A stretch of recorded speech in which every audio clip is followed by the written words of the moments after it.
В момента се намираме в квартал Витоша и днес ще ви покажа един прекрасен тристаен апартамент, който е с размери от 148 квадратни метра.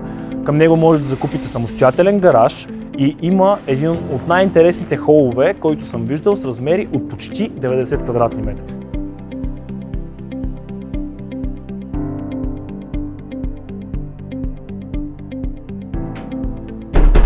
Нещо, което лично аз не харесвам в голяма част от апартаментите ново строителство, е това, че от входната врата се влиза директно в хола, оставяте обувки по земята и става голям хаос.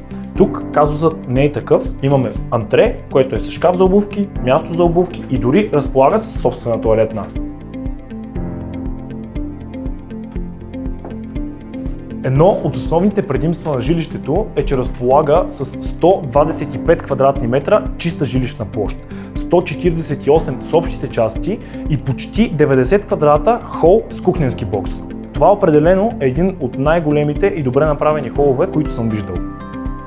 Тук определено имате чувство за простор. Зад мен виждате кухненския бокс с остров по средата, който след малко ще ви покажа, а пред мен се разкриват дивана и трапезарната маса.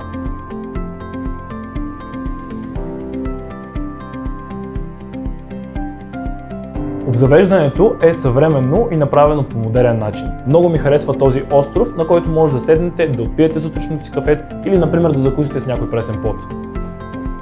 В допълнение искам да спомена, че холът с кухненския бокс стават още по-удобни за използване, тъй като от кухнята се излиза на този балкон, който е затворен, и тук се намира и газовият котел за отоплението на апартамента.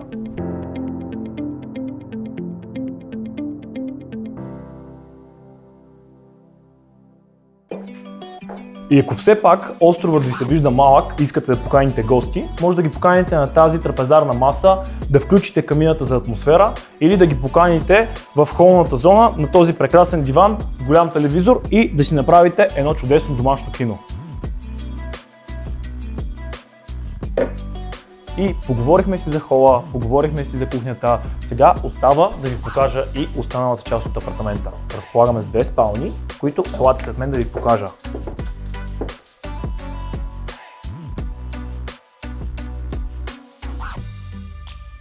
Тази част на апартамента разполага с две спални, като и двете разполагат с големи вградени гардероби, могат да бъдат използвани като пълноразмерни или съответно детски спални. Имаме тоалетка, има едно обособено помещение, което е приспособено за гардеробна, както и баня с тоалетна за двете спални. Тук пространството също е използвано по много добър начин. Имаме изградена гардеробна с доста големи шкафове, имаме баня с много добри размери. Тук са поставени пералня и сушилня, а зад мен се намира и другата спалня.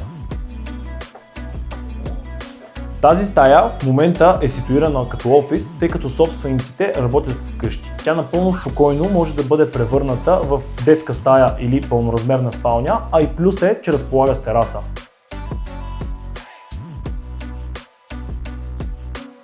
Щом сте стигнали до края на видеото, предполагам имате интерес към този апартамент. Ако искате да получите допълнителна информация или да организирате вашия час за оглед, свържете се с мен.